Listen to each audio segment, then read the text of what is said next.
안녕하세요. 저는 두 딸을 두고 있는 엄마입니다.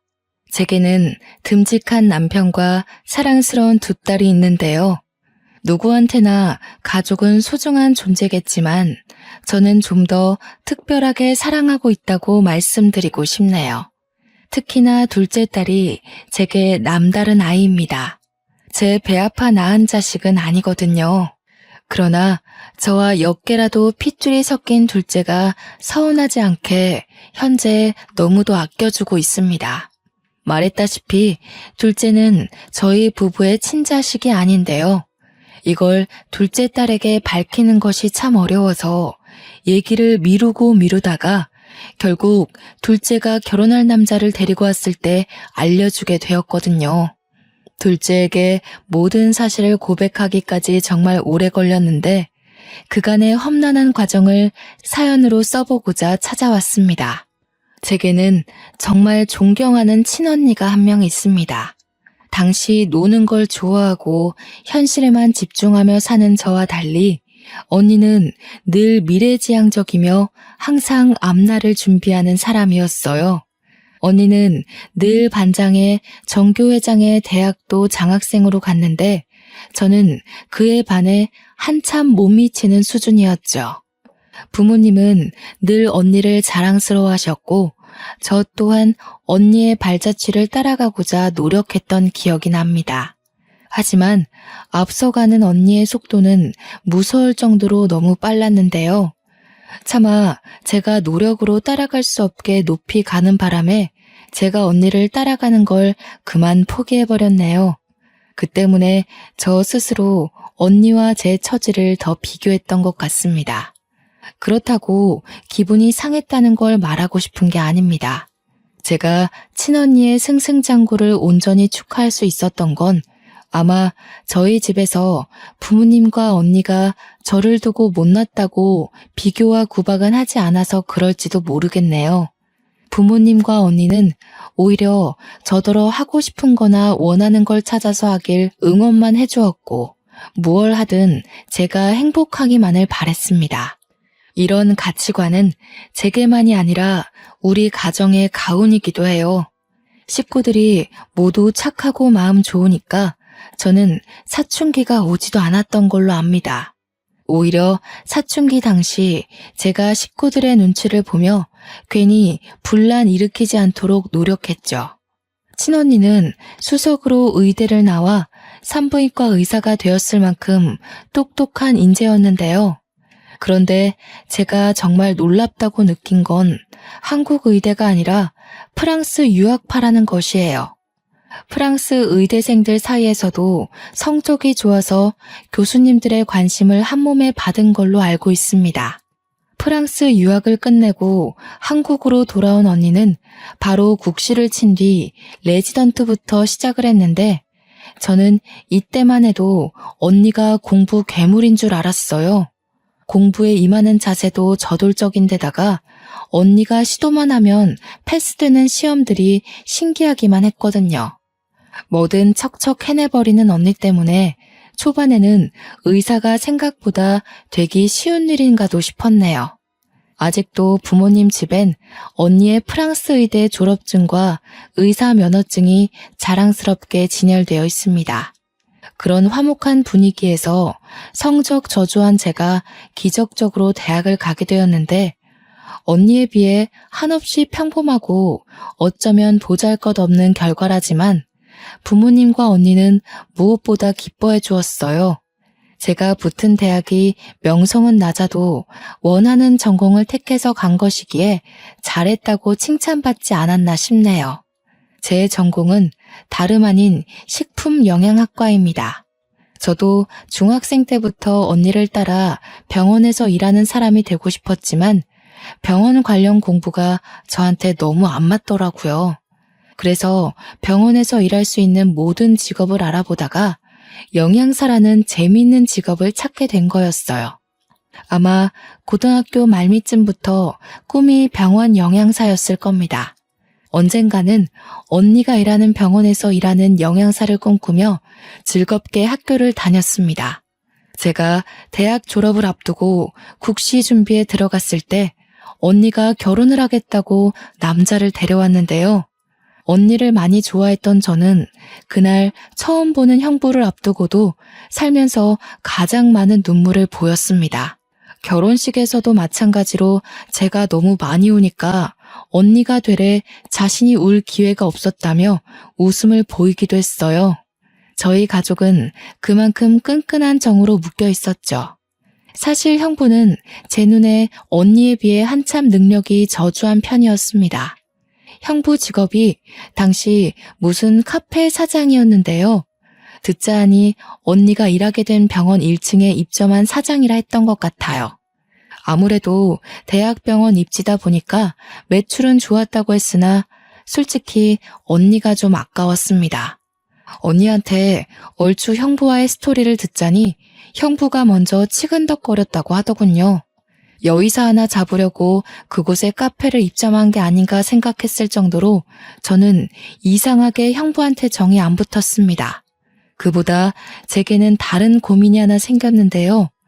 더 이상 쉽게 만날 수 없는 언니가 결혼의 길로 떠났다 보니까 저도 평소엔 생각조차 하지 않았던 결혼에 대해서 진지하게 생각해 보았어요. 제가 제일 존경하는 사람이 친언니라서 언니가 하는 건 모두 따라하고 싶은 그런 욕구가 있었나 봅니다. 언니가 결혼하고 나서부턴 저 또한 결혼이 하고 싶은 거 있죠. 그래서 결혼한 언니를 따라 저도 당시 결혼을 무척 꿈이었던 걸로 알아요. 저는 취업의 첫 시작으로 어느 호스피스 병원의 영양사로 취직을 했습니다. 확실히 학교 공부와 실전은 천차만별의 차이가 나더라고요. 사회 일원이 되었는데도 제 몸은 아직 학생 신분에서 못 벗어나고 있는 거 아니겠습니까? 언니가 한참 레지던트 일로 힘들어할 때 제 눈에는 언니가 이미 어른이고 훌륭한 의사로 보였는데 언니가 매번 의사가 될 수 있을까 하면서 고민을 많이 했거든요. 아무리 노력해도 자기가 한참 부족한 것 같다면서요. 그게 그렇게 이해가 안 되었는데 막상 제가 직장인이 되어보니까 알겠더라고요. 세상이 너무 빨리 돌아가는 것에 비해 제 마음은 아직도 앳된 시절에 멈춰 있었어요. 때문에 언니와 통화하면서 직장 고민 때문에 많이 칭얼거렸던 걸로 기억합니다. 원래는 매번 제가 먼저 전화를 거는데 한날은 언니가 먼저 전화를 걸어온 적이 있었어요. 아마 그때가 제가 잠들 시간이었던 걸로 기억하는데요. 그날 언니를 끝까지 붙잡지 못한 것이 내내 제 가슴 한켠에 후회로 남아있어요. 전화를 받았는데 언니 목소리가 어딘가 모르게 이상한 겁니다. 꼭 온 사람처럼 불안하게 떨리는 소리였어요. 언니, 무슨 일 있어? 목소리가 왜 그래? 이 시간에 전화 안 하잖아. 설마 오늘도 집에 안 들어가고 야근이야? 근데 목소리가 우는 소리 같은데? 만나서 얘기해줄게. 오늘만 너희 자취방에서 자도 될까? 허락만 해주면 나 지금 바로 출발할 생각이거든. 언니가 지내는 신혼집과 저의 자취방은 무려 1시간이 걸리는 거리였습니다. 당시 시간은 거의 자정을 넘길랑 말랑한 시간이었고요. 그 먼 거리를 밤길에 오라고 하는 게 맞는 건지 당장 판단이 잘 서지 않더라고요.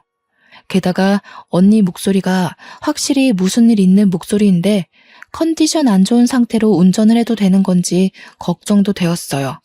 하지만 제 걱정에도 언니가 괜찮다고 하길래 결국 조심히 오라는 말과 함께 언니가 올 때까지 기다릴 수밖에 없었습니다. 그래도 한편으로는 오랜만에 언니와 같이 잘 생각을 하니까 기분 좋았어요. 전화는 자주 했지만 언니랑 얼굴 본 지는 무척 오래됐거든요. 얼마 뒤 언니가 도착했다는 연락과 함께 기쁜 마음으로 대문을 열었는데요. 그날 저는 언니의 몰골을 보고 깜짝 놀랐지 뭡니까? 언니, 얼굴이 왜 이래? 다친 거야? 누구한테 맞았어? 옷은 또 왜 이렇고? 집에서 오는 거 아니었어? 아니, 형부는 어쩌고 혼자 이렇게 나와? 집에 형부 없어? 엄마 아빠한테 나 여기서 잔다고 얘기 안 했지? 절대 말하면 안 돼. 네 형부 일 때문에 찾아온 거야. 혹시 남편이 연락 오더라도 일단은 받지 마. 알았어. 엄마 아빠한테도 당연히 말 안 했지. 시간이 늦어서 전화할 수도 없었고. 아니, 그보다 도대체 무슨 일이냐니깐? 누가 이랬어? 언니는 마치 누구와 몸싸움이라도 한 것 같은 몰골이었습니다. 제가 계속 상황 설명을 재촉하자 언니가 마음을 추스르고 말해주기 시작했는데요. 이 모든 게 형부 짓이라는 거 아닙니까? 결혼한 지 반개월밖에 안 되었는데 형부가 바람을 폈다는 거 아니겠어요? 형부 입장에서 그런 적 없다고 부정하긴 했지만 언니는 형부가 몰래 상간녀랑 통화하는 걸 들었다고 했습니다. 그것 때문에 대판 싸운 적이 있었는데 그 뒤로 형부 성격이 날카로워져서 뭐만 하면 언니한테 딴지를 걸었다고 했어요. 심지어 언니가 병원에서 온 긴급 호출 때문에 남자 직원과 통화를 했는데 그걸로 바람피냐면서 몰아갔다고 하는 겁니다. 자기가 바람핀 걸 그런 식으로 언니와 자기를 동일시하면서 맞바람을 핀 걸로 만들려 했다는 거죠. 이렇게 엉망인 꼴로 도망쳐 나온 이유도 바로 그걸로 따지고 들다가 다툼이 난 거라고 했습니다. 언니는 저희 집에서 한 일주일 지내다가 다시 신혼집으로 돌아갔는데요. 형부가 문자로 잘못했으니까 집에 오라고 하는 사과에 돌아가게 된 거예요. 솔직히 저는 그때 언니를 그렇게 보내는 게 너무 불안했습니다. 그래서 가지 말라고 무슨 그런 사람이 다 있냐고 당장 이혼하라 했더니 언니가 괜찮다고만 하는 거 있죠. 내가 선택한 사람이잖아. 결혼이 참 무거운 약속인 것 같아. 쉽게 끊을 수가 없네. 부모님한테는 절대 비밀이야. 너도 내가 나서기 전까진 눈 감아줘. 그렇게 저는 언니를 놓아줘야 했습니다. 그래도 일상생활을 하면서 언니한테 매일 안부 연락을 했어요. 언니가 말하기를 다행히 형부가 진심으로 반성해서 무탈하게 잘 지내고 있다고 하더라고요. 그 말을 곧이곧대로 믿는 것이 아니었는데 지난날만 생각하면 여전히 가슴 중앙이 꽉 막히네요. 그리고 저 또한 결혼할 남자를 만나게 되었는데요. 제가 일하고 있는 호스피스 병원의 의사였습니다. 저와 무려 8살 차이가 났지만 그냥 보기만 했을 땐 저와 또래로 보일 만큼 젊어 보였어요. 그렇게 생긴 인연으로 저는 결혼을 하게 되었고 언니와 형부도 결혼식에 와서 축하를 많이 해줬습니다. 집안에 의사가 둘이나 된다고 친정 식구들이 제 남편한테 관심을 많이 줬어요. 결혼식 날은 정신이 없어서 몰랐는데 나중에 알고 보니 형부가 병원 밑에서 하던 카페를 접었다는 겁니다. 이유를 물어보니까 언니 말로는 형부가 친구와 함께 프랜차이즈 목적으로 카페를 창업하기 위해 본래 하던 카페를 접고 그 보증금으로 새 사업에 들어갔다고 했습니다. 저는 사업에 대해서 아예 모르다 보니까 그렇구나 하고 넘기면서 언니 안색에 대한 걱정만 했던 것 같아요. 언니 낯빛이 지난밤 자취방에서 봤을 때보다 더 피로해 보였거든요. 저희 대신 친정 부모님이 형부 걱정을 좀 많이 했는데요. 사업 함부로 시작하는 거 아니라면서 하고 있던 카페가 잘 되고 있었는데 왜 그런 모험을 하냐고 살짝 잔소리를 했던 걸로 압니다. 형부는 별다른 대답 없이 그저 친정 부모에게 웃음으로만 답했어요. 저는 언니한테 들은 게 있다 보니까 그런 웃음마저 미워 죽겠더군요. 그렇게 결혼으로 인해 저도 친정을 떠나게 되었고 저는 결혼한 지 1년도 안 돼서 임신을 하게 됩니다. 제가 평생 친언니를 존경할 수밖에 없는 이유가 바로 이 계기로 인해 확고해졌는데요. 언니는 제게 가족이기도 하지만 동시에 은인이기도 합니다. 제가 임신한 당시 혈압이 급증하는 바람에 조산을 해야만 했는데 듣기로는 조산이 아이한테 굉장히 위험한 걸로 알고 있어요. 제왕절개로 태어난 제 아이는 바로 인큐베이터 신세를 지게 되었는데 아니나 다를까 제 아이가 폐 부분이 아직 덜 발달된 채로 태어났대요. 그래서 다른 의사들이 더더욱 제 아이를 가망 없는 신생아로 보더라고요. 저는 아이를 한번 안아보지도 못하고 신생아 집중치료실로 보내야만 했고, 그 심정은 정말 온 세상이 무너질 정도로 괴로웠습니다. 저를 위로하는 식구들이 보이지 않을 정도로 가슴 아리를 꽤 했네요.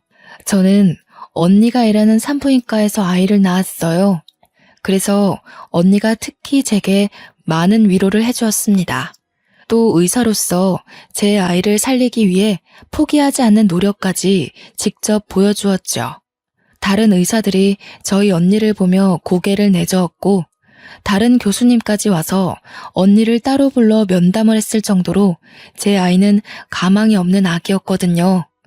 저한테는 언니가 제 아이를 살릴 수 있는 마지막 지푸라기인 셈이었지만, 모두가 나서서 제 아이를 살리기 어렵다고 하니 한편으론 언니한테 헛수고를 시키는 게 아닌가 싶어 미안할 지경이었습니다.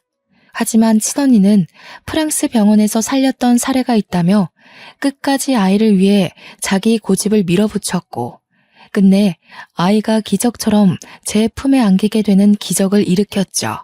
당시 병원 직원들이 다 놀랐던 걸로 알아요. 그러나 제 품에 있으면서도 아이는 한 번씩 심장 박동수와 혈중 산소 농도가 엎치락 뒤치락이 심해서 안심할 수 없었는데요.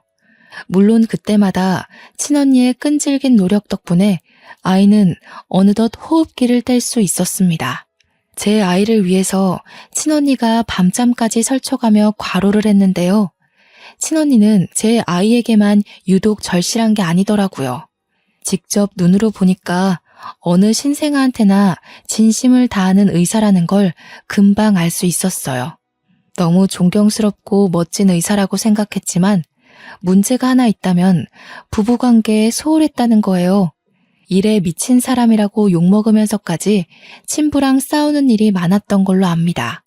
옛날에 형부가 바람펴서 죄지었던 전적은 언니의 과욕에 묻혔을 만큼 이미 지난 일이 돼버렸고, 다툼을 일으키는 근본 원인이 집에 잘 안 들어오는 언니의 일욕심 때문으로 바뀌어버렸습니다. 그러다 결국 못 참은 형부가 이혼을 요구해서 둘이 갈라서게 된 걸로 알고 있어요. 그런데 왜 하필 이렇게 버거운 시기에 축복이 찾아온 건지, 형부와 갈라서고 난 후에야 언니는 뱃속에 아이가 있다는 걸 알게 되었는데요. 너무 걱정이 되었던 건 언니는 배가 불러 티가 날 때까지도 휴직을 안 내고 일을 했어요. 그 때문에 언니 체력은 바닥날 대로 바닥이 났죠. 그래서일까요? 아이를 출산할 때쯤 급격한 컨디션 저조와 여러 가지 스트레스, 과로로 누적된 체력이 더는 버텨주지 못하고 언니가 세상을 뜨게 되었습니다. 너무 괴로웠어요. 언니가 부모님께 알리지 말라고 해서 언니의 처지를 저만이 알고 있었는데, 유일하게 알고 있는 제가 언니를 위해 아무것도 해주지 못했다는 사실이 미치게 힘들었습니다. 이 상황에 가장 미웠던 건 형부라는 존재였어요. 언니가 집에서만큼이라도 마음 편히 쉴 수 있는 시간이 있었다면 그리 허망하게 죽지 않았을 거라 생각했거든요.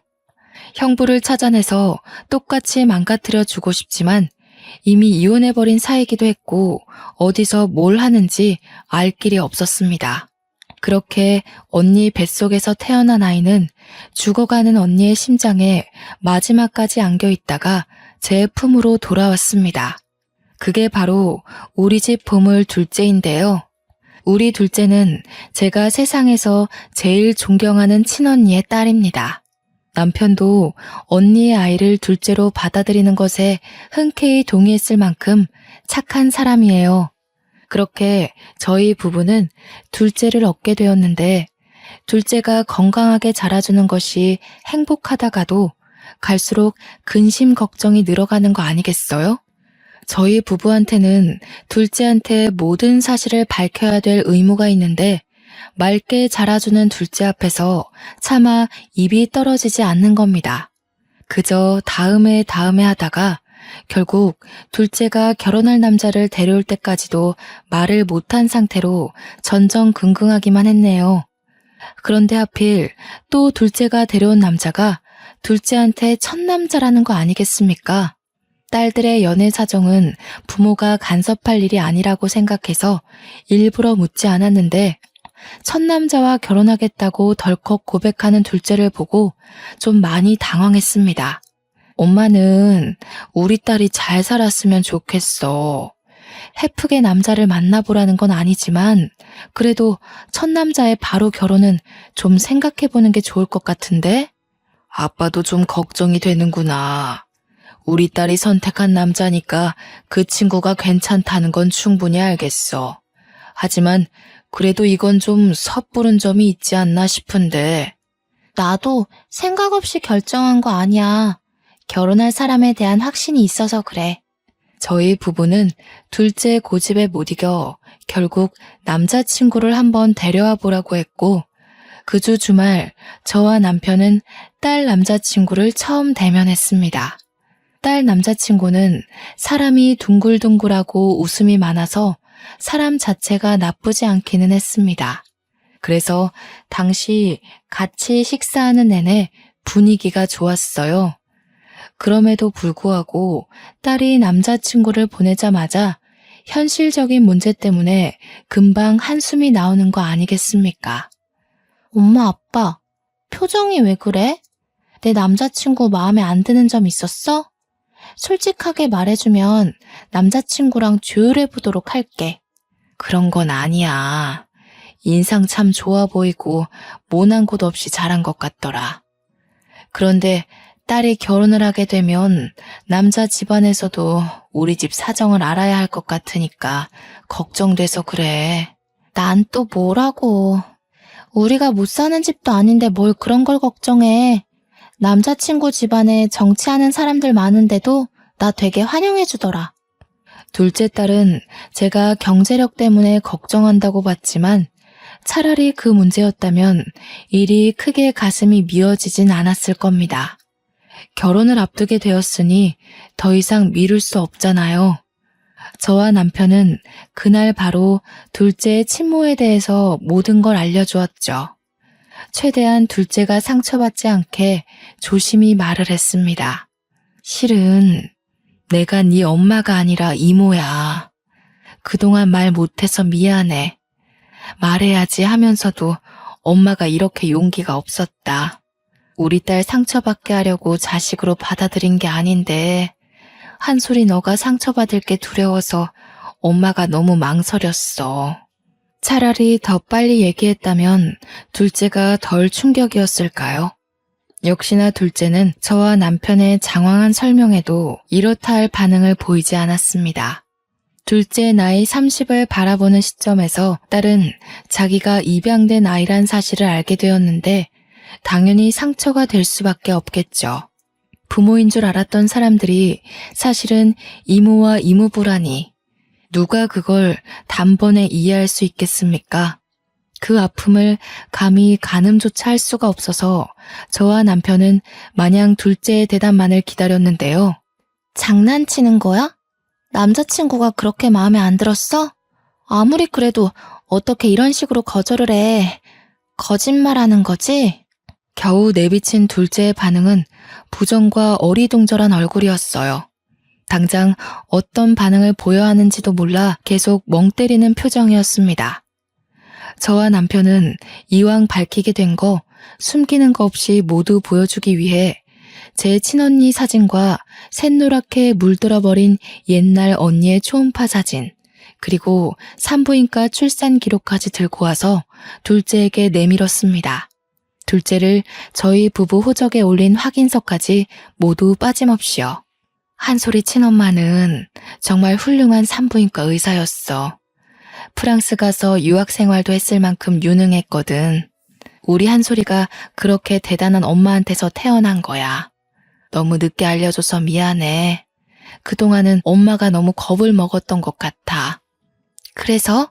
이걸 말해주는 이유가 뭔데? 나 엄마 아빠 딸 아니니까 그만 떠나라는 거야? 결혼까지만 부모님 노릇해줄 테니 나더러 세상에도 없는 친엄마한테 가라고? 아니, 아니야. 엄마가 너를 왜 보내? 우리가 너를 얼마나 온 마음 다해서 키웠는데. 넌 누가 뭘 해도 내 자식이야. 그건 엄마가 이 사실을 밝혔다고 해서 달라지는 건 없어. 그럼 왜 갑자기 이걸 말해줘? 차라리 끝까지 모르게 하지. 어쩔 수 없이 알게 될 때까지 모르고 살게 하지. 왜 이제 와서 알려줘? 나 무섭게 왜 이래? 혹시라도 결혼하고 난 뒤 이 사실이 밝혀지면 남자 쪽에서 사기 결혼으로 걸고 넘어질까봐 더 이상 미룰 수가 없겠더라고. 엄마 아빠가 너무 이기적이었어. 미안하다 딸아. 유치원 때 이후로 한 번도 둘째가 겁에 질려 오는 걸 본 적이 없는데 얘기가 다 끝나고 나니까 둘째가 어쩔 줄 몰라 하며 눈물을 보이더라고요. 그 모습을 보니 너무 가슴이 아파서 말없이 둘째를 안아줬습니다. 그리고 저와 남편은 연차를 내고 둘째를 데리고서 친언니가 안치되어 있는 납골당을 찾아갔어요. 그 안에는 우리 둘째와 똑 닮은 친언니가 웃고 있는 사진이 있었고 그 옆으로 둘째의 어릴 적 사진부터 교복 시절과 대학을 졸업한 사진까지 놓여 있었습니다. 자식을 보고 싶어할 언니의 마음을 조금이나마 위로하기 위해서 제가 마련해 둔 건데요. 옛날부터 유독 둘째 사진을 많이 찍어둔 이유가 다 언니에게 바치기 위해서였죠. 언니, 내가 한솔이한테 너무 늦게 말해서 이제야 데려왔어. 미안해. 우리 한솔이 너무 예쁘게 자라줬지? 누굴 닮았는지 손재주가 얼마나 섬세한지 몰라. 언니가 직접 우리 한솔이 손도 잡아보고 해야 되는데 더 잘 키우지 못해서 항상 미안해. 너무 보고 싶다, 언니야. 제가 언니 앞에서 결국 눈물을 보였는데 그때까지도 둘째는 실감하지 못하는 얼굴이었습니다. 아마 사실을 안 지 이틀 만에 이 모든 걸 감당하기엔 벅찼던 것 같아요. 저는 둘째에게 주려고 그간 차마 주인 손에 쥐어주지 못했던 돌반지를 건넸어요. 네 엄마가 너 가졌을 때 얼마나 기뻐했는지 아니? 체력이 한참 떨어졌을 텐데도 네 초음파 사진만 보면서 그렇게 힘내서 웃던 사람이었어.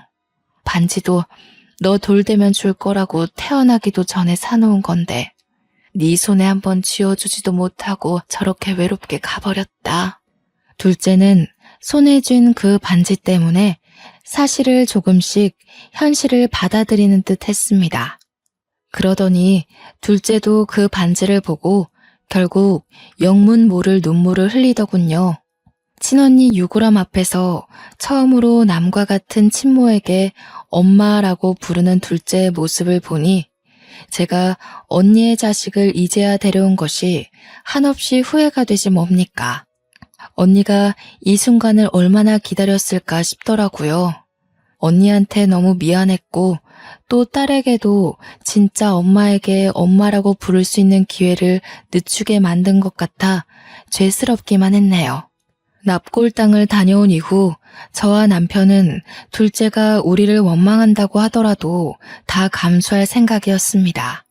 저희에게 느낀 배신 때문에 호적에서 빼달라고 울분을 토해도 둘째가 원하는 대로 모든 걸 해줄 생각이었어요.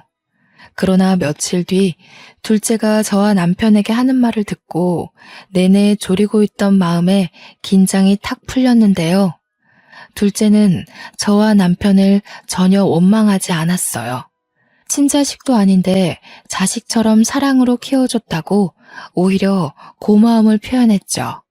제가 밝힌 모든 사실이 그동안 받은 사랑에 대해 반감을 일으킬 만한 문제는 아니라고 하면서 자기를 버리지 말아달라고 하더라고요. 엄마가 어떻게 너를 버리니? 그런 일은 생각해 본 적도 없고 있을 수도 없는 일이야. 내 품에 널 안은 순간부터 넌 내 자식이었어. 오히려 우리가 고맙다. 엄마 아빠를 받아들여줘서 너무 고마워. 집에 돌아와서 둘째가 좋아하는 밥상을 차려주며 훨씬 더 애틋한 시간을 보내었습니다. 첫째 또한 집안에 있었던 사실을 알고서 직장에 반차를 내고 지방에서 올라왔어요. 첫째는 둘째가 친동생이 아니라는 거 진작 알고 있었거든요.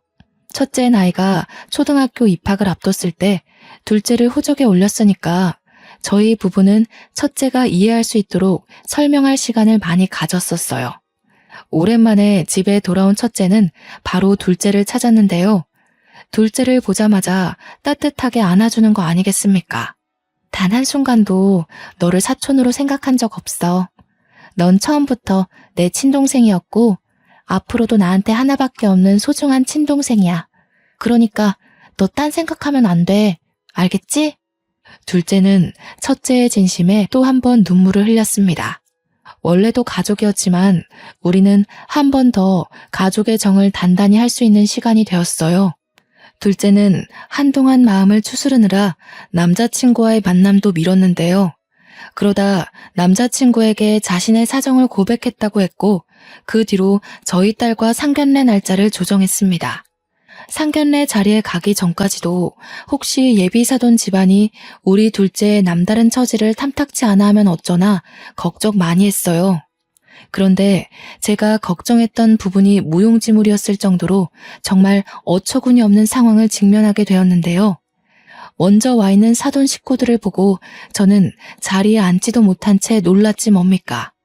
제가 아주 잘 아는 사람 한 명이 사돈 쪽 좌석에 앉아 있는 겁니다. 그 사람도 저를 알아보고 눈알이 동그랗게 커지더라고요. 저처럼 마찬가지로 시선을 떼지 못하고 있던 그 사람은 다름 아닌 형부였습니다.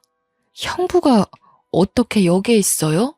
설마 제 딸 남자친구 아빠는 사람이 형부인 거예요? 어떻게 이럴 수가. 이 결혼 없던 걸로 해야겠어요. 한솔이한테 형부 일은 절대 모르게 하고 싶었는데 이런 식으로 낯짝 보여주게 될 줄은 몰랐네요. 그동안 잘 지내셨나 봐요? 우리 언니가 당신 때문에 무슨 꼴로 떠났는데. 무슨 소리 하는지 모르겠습니다만 사람 잘못 본 거 아닙니까? 초면에 결례가 심하네요. 아들아, 너는 이런 저급한 집안이랑 연을 맺겠다는 거냐? 나야말로 이런 결혼 허락 안 해요.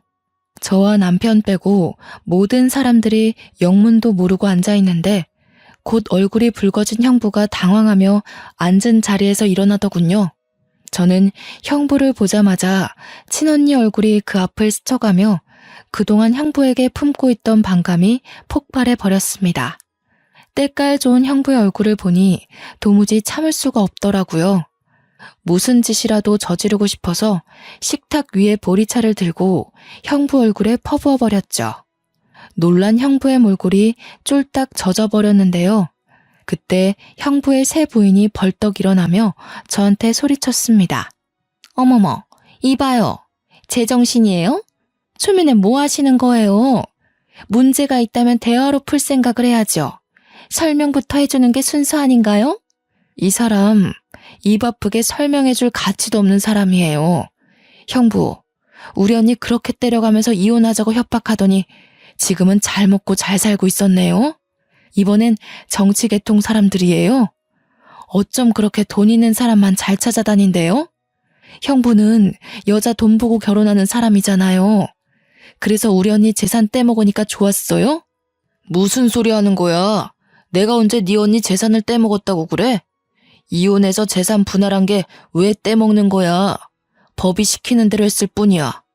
가진 것도 능력도 없는 형부를 우리 언니는 책임까지 느껴가면서 끝까지 쥐고 있었어요. 언니한테 애가 있었다는 것도 몰랐겠죠. 당신이 돈 빼먹을 다른 여자 찾는 동안 우리 언니는 형부 때문에 극심한 스트레스로 출산하다가 세상을 떴어요. 뭐라고? 애가 있더니 그건 또 무슨 억측이야. 뭐가 어찌됐건 나는 모르는 사실이야. 이미 네 언니랑 이혼을 한 상태고 네 언니가 어떻게 됐든 말든 내 알 바 아니라고. 진작부터 형부라고 부르기 가짜났었는데 지금까지도 되바라진 인성으로 지내줘서 다행이네요. 내가 언젠가 만나게 되면 꼭 언니가 당한 거 손톱만큼이라도 갚아주려고 벼르고 있었거든요. 그러니까 한 대 더 맞으세요. 이번에 저는 형부의 싸다구까지 날렸습니다. 그리고 들고 있던 가방으로 형부를 패기 시작했죠. 저는 똑똑히 기억하고 있습니다. 형부가 새로 꾸린다던 프랜차이즈 사업이 쫄딱 망해서 거지꼴이 되었는데 그것 때문에 자격지심이 심해져 우리 언니한테 폭언과 폭력을 일삼았다는 걸요. 제가 결혼하는 바람에 저한테 피해주기 싫던 언니는 거의 병원에서 간이 침대를 놓고 쪽잠을 잤다는 것도 들어서 알고 있어요. 이 모든 사실을 입 밖으로 꺼냈더니 예비 사돈 쪽에서 얼굴이 새하얗게 질려 있더군요. 형부는 비굴할 정도로 세부인 앞에 머리를 조아리며 변명을 하기 시작했습니다. 사돈 집안에 정치인들이 많다더니 알고 보니까 저 세부인이 전 국회의원인 거 아니겠어요? 그래서 보잘것없는 형부와 재혼을 한다고 했을 때 세부인 집안에서도 반대가 심했다고 하네요. 말 그대로 형부가 너무 스펙도 없는데 이혼남이기까지 하니까 쪽팔렸기 때문이겠죠. 그래도 세부인 마음을 존중해서 끝내 집안 어른들로부터 재혼을 승낙받은 건데 말년돼서 추잡한 현실이 드러난 셈이 되었네요. 형편없는 형부의 진실이 생각보다 더 밑바닥이란 게 세부인 집안 귀에 들어가면 형부 앞길 망하는 건 안 봐도 비디오인 꼴이었습니다. 당신 나한테 전부인 사이에서 자식 없다고 하지 않았어요? 폭언은 또 무슨 소리예요? 당신 전부인이랑 깔끔하게 합의 이혼한 거라면서요. 도대체 이게 다 뭔 난리예요? 없어. 자식 없는 거 맞아. 합의 이혼도 맞고. 이 사람이 전부인 동생인데 별뜻 없이 그냥 나한테 용심 부리는 거야. 내가 다 해결할게. 당신은 신경 쓸 거 아무것도 없어.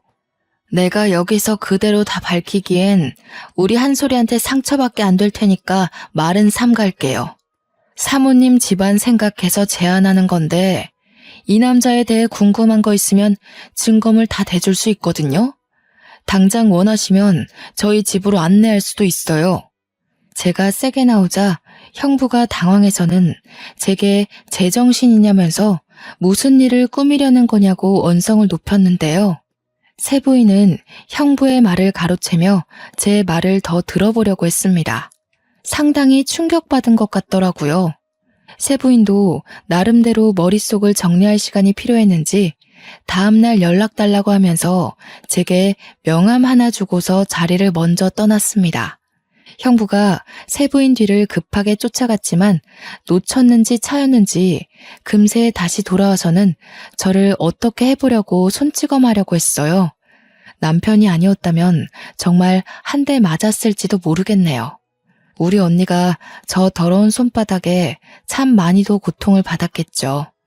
제가 일으킨 파장은 둘째 딸뿐만 아니라 남자친구까지도 놀라게 만들었는데요. 특히 딸 남자친구가 자기 애인과 서로 의붓남매였다는 사실에 벙쪄 있더군요. 그러나 마찬가지로 얼떨결에 친아빠를 보게 된 셈인 둘째 딸의 반응은 조금 달랐습니다. 둘째도 자기 엄마에 대한 애착이 있었던 건지 제 남편과 힘을 겨루고 있는 형부에게 가서 지갑으로 뒤통수를 한 대 후려치더라고요. 형부가 당황해서 둘째를 보는데 형부 또한 둘째가 자기 친자인 걸 눈치껏 알아본 것 같았어요. 내 몸속에 아저씨 피가 섞여 있다는 게 진짜 저주스러워요. 엄마가 아저씨 얘기는 숨기길래 별로 알고 싶지도 않았는데 오히려 알게 된 게 다행이네요. 하마터면 아저씨 같은 인간의 며느리가 될 뻔했잖아요. 세아가 네가 어떻게... 이건 뭔가 잘못됐어. 너희들 나 하나 몰락시키자고 전부 다 짠 거 아니야? 어디서 소설 같은 이야기를 만들어서 밀어붙여. 아저씨만 봐도 우리 엄마라는 사람이 얼마나 외로웠을지가 느껴지네요. 얼굴도 못 보고 보낸 우리 엄마 생각해서라도 제 기억에서 아저씨 얼굴을 싹 지워버려야겠어요. 앞으로 아저씨 인생에 웃는 날은 영영 없었으면 좋겠네요. 다신 보지 맙시다. 둘째는 자기 남자친구한테 이별을 통보한 채 저희를 데리고 자리를 떴습니다. 상견례가 그렇게 파토난 것이 꼭 제 탓인 것만 같아서 저는 둘째한테 사과했습니다. 그러니 둘째가 뜻밖의 사실 말해주더군요. 내가 남자친구한테 내 사정 다 말해줬다고 그랬잖아. 그런데 남자친구 반응이 좀 시원찮더라고. 차라리 잘 됐어. 나도 찝찝해서 이 결혼을 하는 게 맞나 살짝 고민했거든. 딸 남자친구가 둘째한테 그럼 고아인 셈 아니냐고 그렇게 물었다네요? 사람은 한마디 두마디 뱉는 게 결국 그 사람 인성이라고. 아마 그 발언이 딸 남자친구의 본색이 아니었을까 싶어요. 사실 누구나 좋은 사람인 척, 너그러운 척 연기하는 건 쉽잖아요. 저는 다음날 연락을 달라고 했던 형부의 세부인에게 고민하다가 문자를 넣었습니다. 세부인은 집에 돌아온 형부와 한바탕 다툼을 벌인 것 같더라고요. 정말로 제게 증거물을 다 요구했어요. 저는 우편으로 형부에 관한 모든 사실과 언니가 형부 폭력 때문에 경찰에 신고했던 이력까지 보태어 붙였습니다. 며칠 뒤 세부인한테서 다시 연락받은 문자에서 결국 둘 사이가 끝내 동결났다는 소식을 전달받았는데요. 형부는 세부인 집안 어른들한테 저급한 취급당하며 찍소리도 못한 채 이혼을 강요받았다고 합니다. 꼴 좋다고 생각하면서도 한편으로는 빈털터리로 쫓겨난 형부가 우리한테 보복을 하려고 길을 쓰고 찾지 않을까 뒤늦게 걱정이 되더라고요. 다행히 1년이 지난 현재까지 그 꼴을 다시 본 적은 없네요. 원래도 연락으로 알 길이 없던 사람이다 보니까 어디서 뭐라고 사는지 전혀 몰라요. 그러나 감히 제가 추측하자면 이젠 능력 좋은 여자 만나서 인생 펴기엔 너무 늙어버렸지 않나 싶어요. 때문에 분명 밑바닥 신세를 피하지 못하고 망가졌겠죠. 자기 주제도 모르고 많은 걸 탐내다 보니 주머니가 감당 못하고 터져버린 거 아니겠어요? 그 사람은 진작 밑바닥을 기었어야 할 처지인데 그나마 가지고 있던 젊음이라는 카드 한 장만으로 참 길게도 버텨오지 않았나 생각이 듭니다. 마음 같아선 다신 제게 못하도록 생을 뜨게 만들고 싶단 생각도 했었지만 아마 우리 언니가 저를 그리 괴로움 속에 살게끔 내버려두지 않았을 것 같아요. 그 남자에게 가장 힘이었던 능력 좋은 아내한테 버림받게 했으니 그걸로 반은 갚아줬다 생각하렵니다. 다신 보는 일 없길 바라나 혹시라도 또 만나게 되는 날이 온다면 저는 똑같은 방법으로 그 남자가 밑바닥 생활을 청산하지 못하게 발목을 잡을까 해요. 그 남자가 저에게 겁을 먹고 평생을 트라우마로 기억하며 무너지길 바랄 뿐입니다. 세상이 좁다는 게 저한테도 해당되는 일인 줄은 몰랐는데 아무래도 언니가 이러한 자리를 만들어준 게 아닌가 싶어요. 언니가 저를 통해 형부한테 복수를 하고 싶었는지도 모르죠. 그럴 거라 생각하고 저도 그 남자를 그렇게 망쳐놓았던 것도 있었네요. 평생을 남의 인생 망쳐보는 짓 같은 건 해볼 엄두도 못 내던 제가 반은 미쳐서 그 남자에게 보복했던 것 같은데요.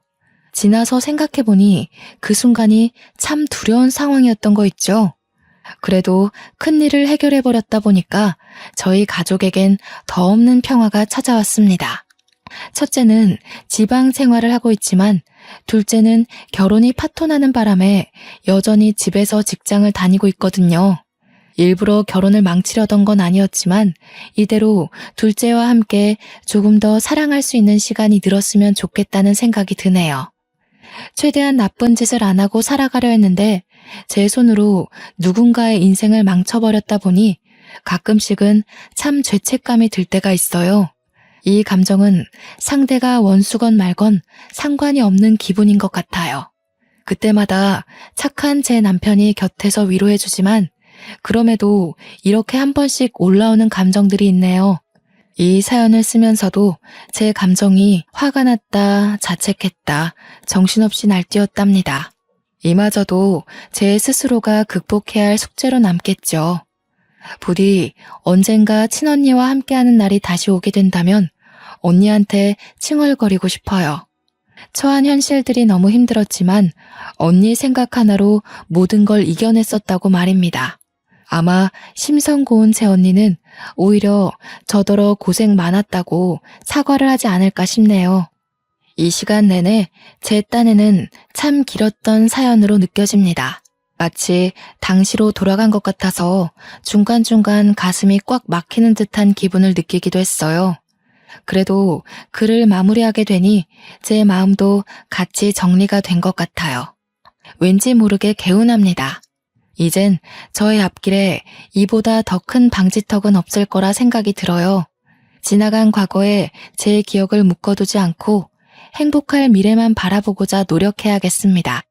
그만 사연을 마치도록 하겠습니다. 감상해주신 분들 모두 행복하길 기원할게요.